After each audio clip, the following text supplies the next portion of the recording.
GM has made some of the coolest muscle cars, but not every model was a hit. These weird and failed cars tried to be fast and powerful, but ended up slow, strange, and forgotten. Let's have a few of these. Number 20, 1982 Pontiac Firebird Trans Am. The 1982 Pontiac Firebird Trans Am is one of the most disappointing muscle cars from General Motors. It looked modern at first, but it had too many flaws. That is why it failed. First, the engine was a big problem. The base version had only 90 horsepower, which was very low for a muscle car. Even the strongest version had just 165 horsepower. It was slow and weak, not what muscle car fans wanted. Then, General Motors made the Firebird smaller. The wheelbase was reduced to 101 inches, making it over 8 inches shorter. The car also lost 500 pounds. But instead of making it better, it looked strange and felt cramped.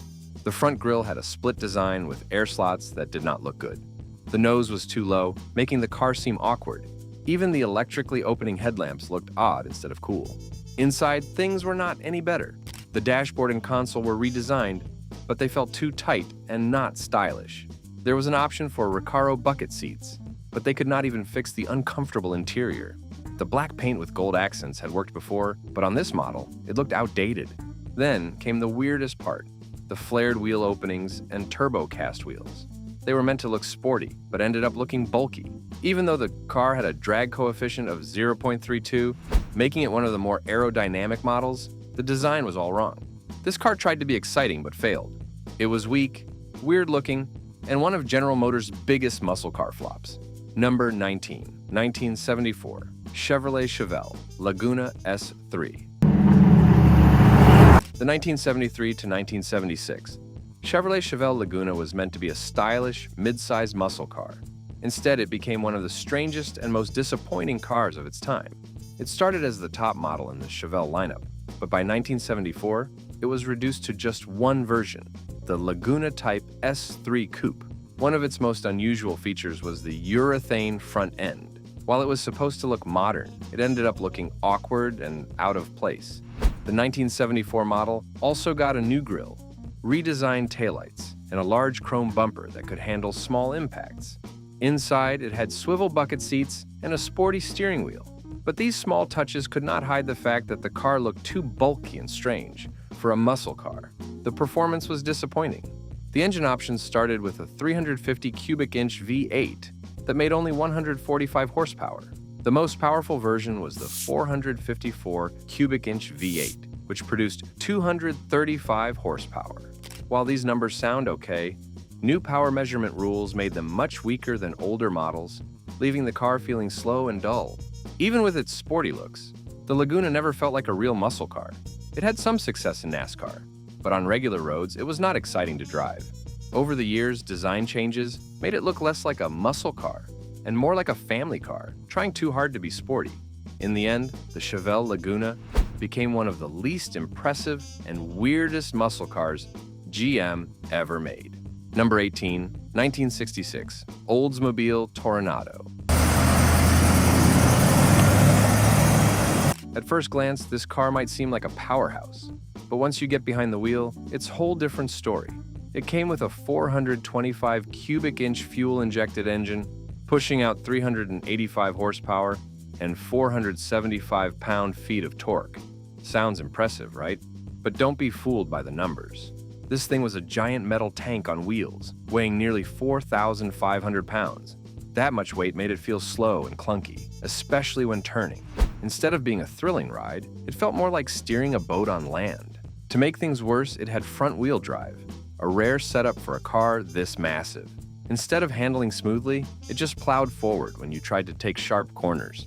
And if you thought fuel economy was bad on other muscle cars, this one was on another level. Keeping this beast running meant spending a fortune on gas. Even the design had some strange choices. It was meant to be luxurious, but parking this massive car was a nightmare. The front-wheel drive system also ate through tires faster than expected, making maintenance an expensive headache. Sure, it came with fancy extras like electric windows, air conditioning, a pop-up headlamp, and even a small TV display. But none of that mattered when the car itself was just a frustrating machine to drive. This car tried to be futuristic and cool, but in reality it was just big, heavy, inefficient, and one of the weirdest mistakes GM ever made. Number 17, 1960 Pontiac Ventura.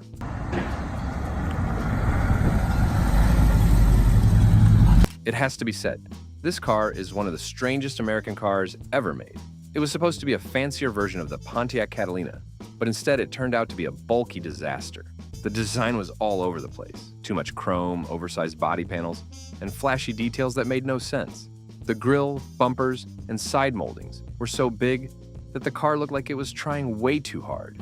To make things worse, it looked almost identical to the Catalina, making it feel completely unnecessary. Despite having a 389 cubic inch V8 engine with 283 horsepower, the car was anything but exciting. It was heavy and sluggish, never delivering the power that muscle car fans expected. Instead of speed and thrill, it was built for comfort, which meant it had no real muscle car attitude.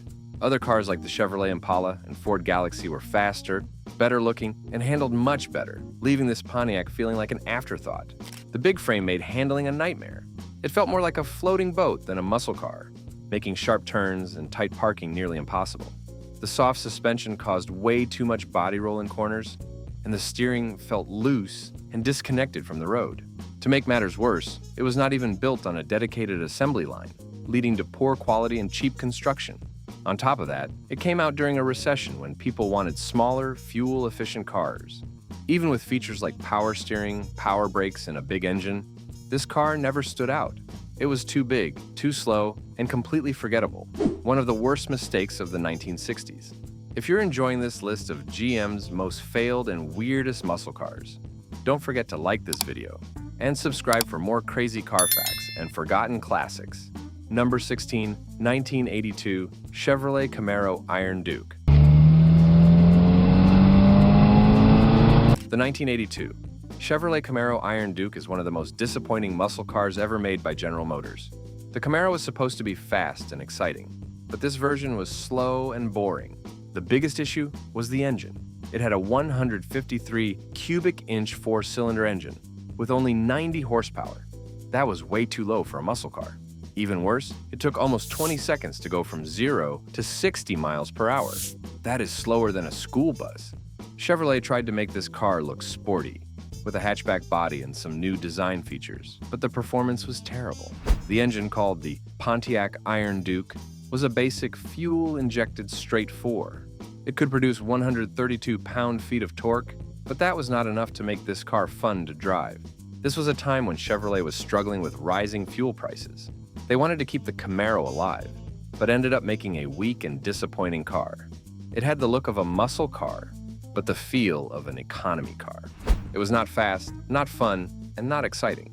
Even Camaro fans were unhappy. A muscle car is supposed to be powerful, but this one failed in every way. Chevrolet realized its mistake and changed the engine options in later models. However, the 1982 Camaro Iron Duke will always be remembered as one of the worst muscle cars ever. It was slow, weird, and a complete failure. Number 15, 1975 Chevrolet Camaro.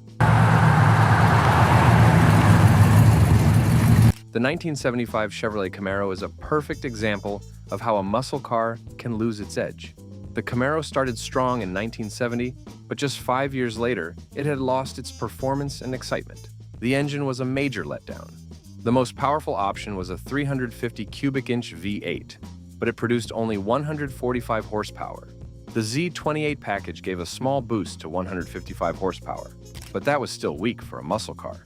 The torque was only 250 pound-feet, and depending on the transmission, the car took between 10.5 to 12 seconds to go from 0 to 60 miles per hour.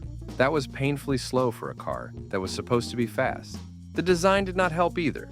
The front end had a weird pointed nose, inspired by the Chevrolet Vega, which did not fit the car. The grille had an egg crate pattern that looked odd. At the back, the wraparound rear window improved visibility, but did not make the car look any better. Inside, the Camaro had some safety upgrades, like an energy-absorbing steering column, padded seatbacks, and safety mirrors. But none of these made it feel like a real muscle car. The LT package tried to add luxury with plaid seat trim, bucket seats, and even a clock, but it could not hide how plain the interior was. Even with the Rally Sport package and extra options, this Camaro was not exciting. By 1975, it had become a car that no longer felt like a true muscle car, and it was obvious how much it had fallen from its former glory.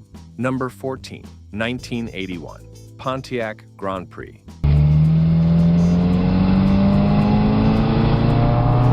The 1981 Pontiac Grand Prix is a perfect example of how a great car can lose its identity.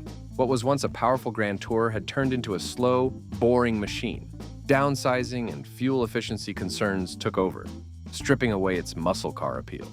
The engine choices were a disaster. Pontiac had already replaced the 299 cubic inch V8 with a weaker 262 cubic inch V8 that made just 125 horsepower. But the 1981 model had something even worse, a 348 cubic inch Oldsmobile diesel V8 that put out only 105 horsepower. That meant a painfully slow 16.5 seconds to reach 60 miles per hour. On top of that, the diesel engine was unreliable and expensive, making it a bad deal for buyers. The design did not help. The front grille had vertical bars and rectangular headlights, but nothing about it looked exciting. The rear taillights were changed, but they still failed to make the car stand out. The Grand Prix had lost 12 inches in length and was lighter, but that did not make it feel fast or sporty. Instead, it felt smaller and weaker. Inside, it had the usual power steering and power brakes, but nothing that gave it a real muscle car feel. The trim levels tried to add some character with accent striping and moldings, but they did little to improve the dull look. By 1981, the Pontiac Grand Prix had lost everything that made it special. It was no longer a muscle car. It was just another car on the road that no one cared about. Number 13, 1980, Chevrolet Corvette. The 1980 Chevrolet Corvette tried to mix luxury and performance, but it lost its muscle car attitude along the way. Instead of being a fast and aggressive machine, it focused too much on comfort.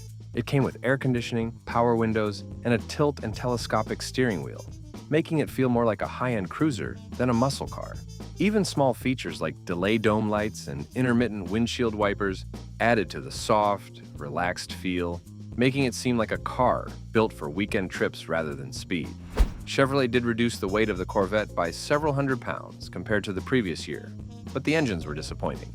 The standard 348 cubic inch V8 and the smaller 305 cubic inch V8 in California were efficient but lacked real muscle car strength.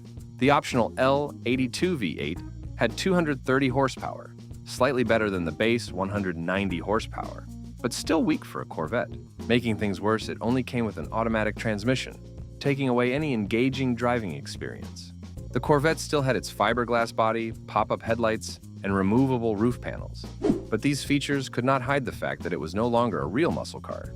The twin tailpipes and smooth design gave it some style, but they did not bring back the aggressive power it once had.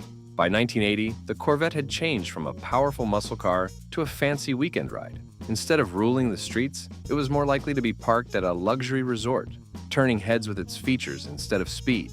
For car lovers, this Corvette was a sad example of how muscle cars lost their edge.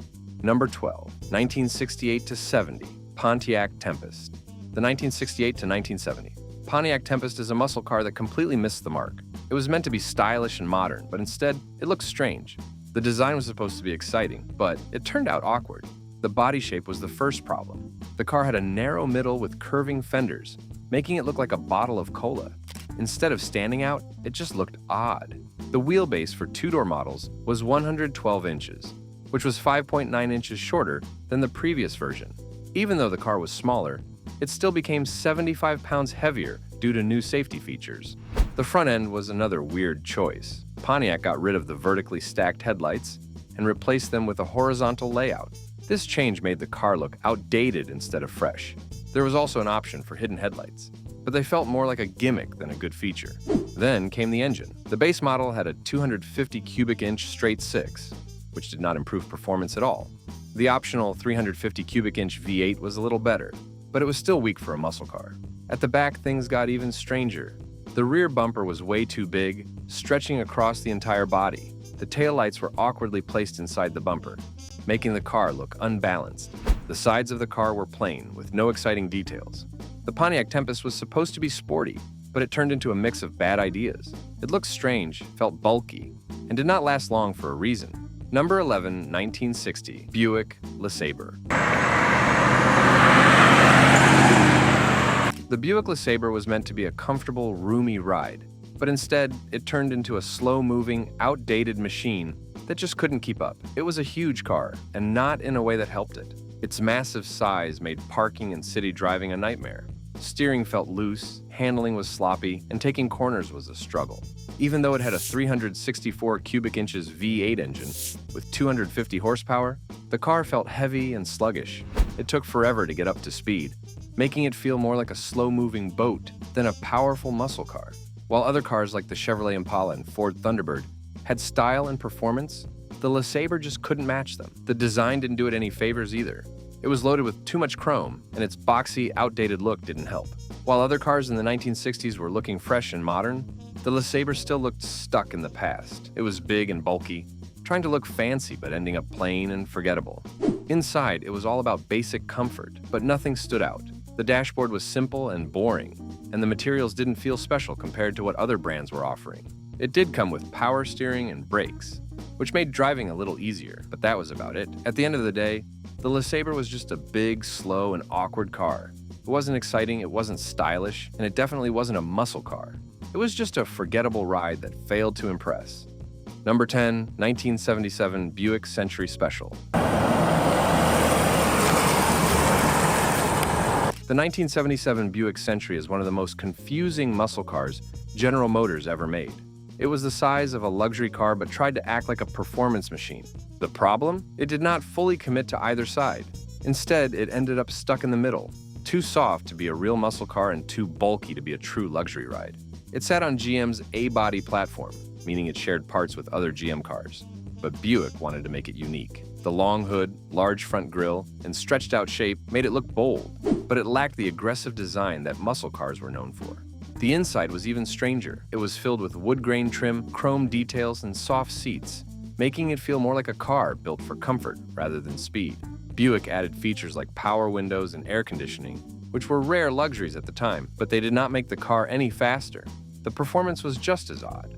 It came with V6 and V8 engines, producing between 105 to 170 horsepower and about 275 pound-feet of torque. That might have been acceptable in the 1970s, but compared to real muscle cars, it felt underpowered. It could hit 105 to 110 miles per hour, but it was never the fastest or most exciting ride on the road. The strangest version was the Free Spirit Indy Pace Car Edition. It had flashy graphics and a unique design, but it did not bring any serious performance upgrades. This car wanted to be both a muscle car and a luxury vehicle, but in the end, it was neither. Number 9, 1974, Pontiac GTO.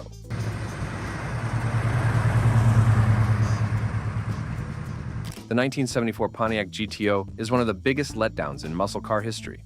The GTO was once the king of power and speed, but by 1974, things had changed. This version was built on the same platform as the Chevrolet Nova, making it feel like a cheap copy instead of a true muscle car. The engine was a big disappointment. It had a 350 cubic inch V8, which sounded strong, but it was only 200 horsepower, far less than the powerful models before it. With a 3-speed automatic transmission, it took about 9.5 seconds to go from 0 to 60 miles per hour. The manual version was slightly better at 7.7 seconds, but neither could bring back the excitement of older GTOs. The design did not help. It had dual exhaust and Rally 2 wheels, but the car looked too small. The famous shaker hood scoop, which was supposed to be a key feature, barely worked. It had a vacuum system that only operated in perfect condition, making it feel pointless. Even the special grille and decals could not make the car feel exciting. Inside, it was no better. The bucket seats and console setup felt cramped, which did not match the image of a muscle car. There were only a few color options, making it hard to personalize. This GTO lasted only 1 year, with just over 7,000 units built. It was clear that Pontiac had missed the mark. This car was supposed to keep the legend alive, but instead, it became a forgotten mistake. Number 8, 1965, Chevrolet Impala SS 409.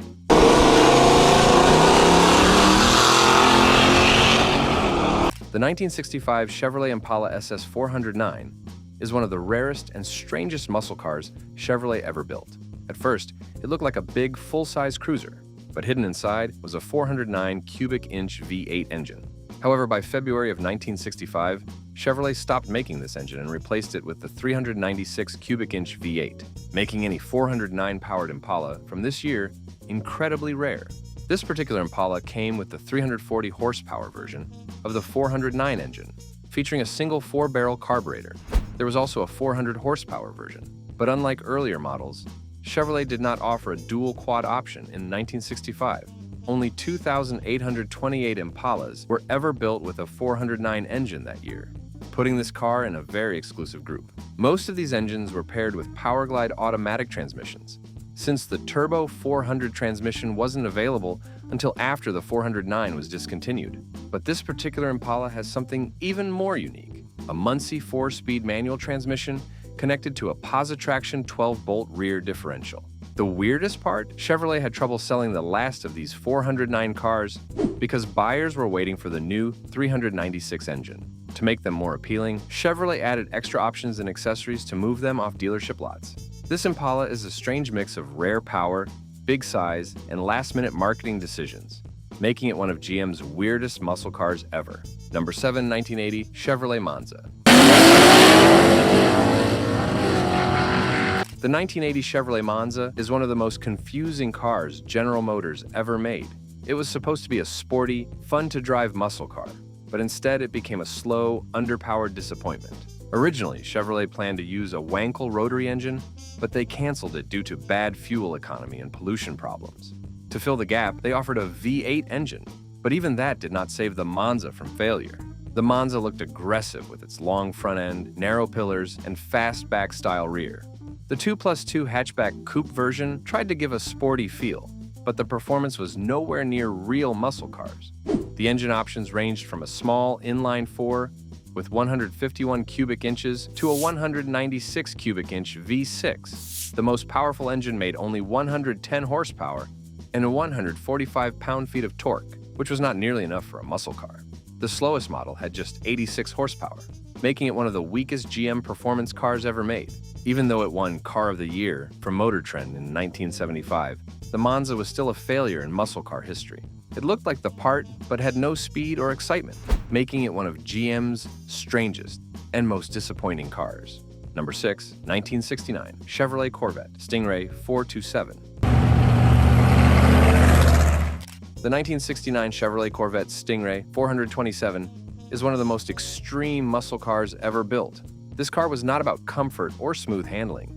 It was built for pure speed and brutal power. With a 427 cubic inch V8 engine, this Corvette could leave almost anything behind in a straight line.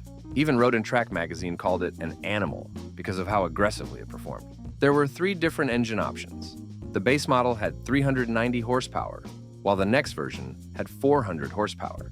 But the most powerful version had 435 horsepower, thanks to aluminum heads, solid lifters, and triple 2-barrel carburetors. This made it one of the fastest production cars of its time. With a 4-speed manual transmission and a 4.11 ratio, 1 rear axle, this Corvette could hit 60 miles per hour in 6 seconds and run the quarter mile in 14.3 seconds at 98 miles per hour. But here's where things got weird. The tires were too weak to handle all that power. Road and Track even said that with better tires, this car could have been a full second faster in the quarter mile and broken 100 miles per hour easily. Despite its performance, only 2,722 of the most daring buyers ever got their hands on the 435 horsepower version. It was a mix of unmatched speed and frustrating flaws, making it one of GM's strangest muscle cars ever. Number 5, 1974 Chevy Malibu.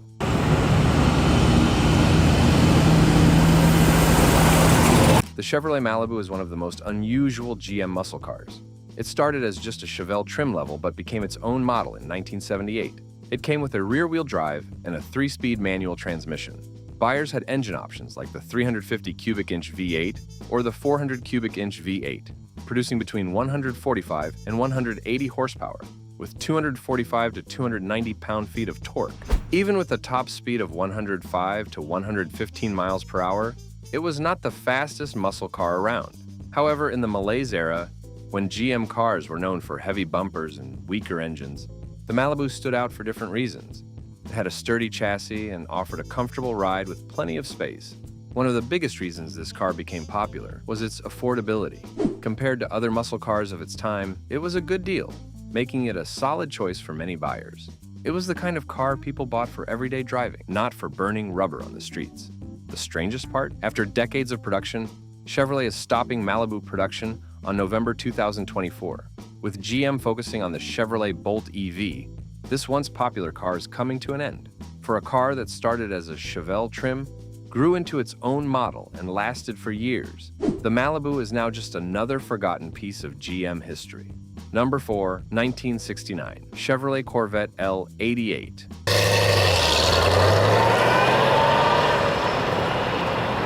The 1969 Chevrolet Corvette L88 is one of the most unusual muscle cars ever made. It came with a 427 cubic inch V8 engine, built with forged pistons, a solid lifter camshaft, and aluminum heads. Officially, it was rated at 430 horsepower, but in reality it made closer to 550 horsepower. This car was built for racing, but Chevrolet made only 116 units, making it extremely rare. It came with Posa traction, heavy-duty brakes, and a high-performance suspension to handle all that power. To fit the massive engine, Chevrolet gave it a special raised hood. The L88 was insanely fast. It could go from 0 to 60 miles per hour in under 7 seconds and reach 100 miles per hour in under 13 seconds. It could also finish a quarter mile in under 14 seconds. One of the strangest things about this Corvette was its weight. At only 3,200 pounds, it was lighter than most muscle cars, which helped it perform better on the track.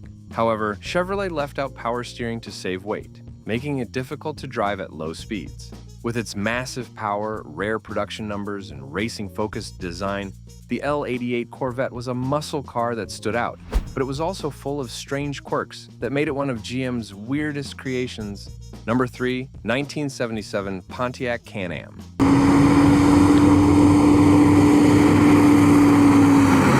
This Pontiac Can-Am is one of the strangest GM muscle cars ever built. First, it was in production for only 6 months before Pontiac shut it down. The reason? A broken fiberglass rear spoiler mold. That is a pretty odd reason to cancel a car, but Pontiac never bothered to fix it. Because of this, only 1,377 units were ever made, making it extremely rare. Another thing that made the Can-Am weird was its engine and rear gear combination. It came with a 403 cubic inch V8 engine and a 3-speed automatic transmission. That is not something you would expect from a muscle car in the 1970s. Most muscle cars had a 4-speed manual transmission, but Pontiac never gave the Can-Am that option. The Can-Am's interior was also unusual because it borrowed the dashboard and center console from the Pontiac Grand Prix. Some executives thought this car should have been a version of the Grand Prix instead of a separate model. In the end, the Can-Am was meant to be a race-inspired muscle car, but it ended up as a one-year wonder that never got a real chance to shine. Today, a well-kept Can-Am with 99,170 miles is considered a rare find. It remains one of Pontiac's most bizarre and forgotten muscle cars. Number 2, 1974, Pontiac Le Mans. The 1973 Pontiac Le Mans GT is one of the strongest muscle cars ever made. It was much bigger than older models, thanks to new crash safety rules from the 1970s. GM's Colonnade design added features like center pillars and frameless windows. But the weirdest part was the triangular rear windows that did not open. Built during the Malaise era, it had a mix of sporty looks and weaker smog-controlled engines. The design had odd details, like a scooped hood, louvered quarter windows, and a long, sloping rear. It was given a mirror-like black paint job with bold GT stripes, plus re-chromed bumpers and staggered Riddler wheels. It looked aggressive, but the car itself was not as powerful as it seemed. Inside, the Le Mans had some nice features like rally gauges, bucket seats, and a 4-speed manual transmission. The cabin was redone with new carpet, upholstery, and a fresh headliner. A modern stereo with amplifiers was added, making it feel more like a cruiser than a true muscle car. The original 400 cubic inch engine remained, but got upgrades like an Edelbrock intake, dual carburetors, and ceramic headers. The trunk had a relocated battery, while the underside had rebuilt suspension, air shocks, disc brakes, and a custom exhaust. This Le Mans was caught between performance and style, ending up as an unusual mix of both. It looked tough, but with weaker engines and heavy weight, it never lived up to its muscle car image. Number 1, 1974, Oldsmobile 442 Cutlass. The 1974 Oldsmobile Hearst Olds 442 is one of the strangest muscle cars from General Motors. It was Oldsmobile's third time making a pace car for the Indy 500 in just 5 years, and while it looked unique, it had some odd features that made it stand out, for better or worse. One of the strangest things was the California version, which was forced to use a 350 cubic inch V8 engine due to strict emissions rules. Meanwhile, other versions got the 455 Rocket V8 with 230 horsepower, paired with a 3-speed Hearst dual-gate transmission. The performance was good for its time, but emissions laws were already taking a toll on muscle cars, and this was no exception. The design was another weird part. It came in black or white with a split vinyl roof and a Targa-style B-pillar band, making it look different from the typical muscle car. It was based on the Cutlass, but with flashy graphics inspired by real Indy 500 pace cars. Only 1,851 were built, including 42 Delta 88s and 6 custom cruisers for track-stab. Even Speedway owner Tony Holman got a special 4-door Cutlass with pace car decals. Swiveling bucket seats, raised letter tires, and power disc brakes added to its identity crisis. It was part muscle car, part luxury ride, and part track tribute. It was a rare and interesting car, but its mix of styles left many confused. Which of these weird and failed GM muscle cars surprised you the most? Let me know in the comments.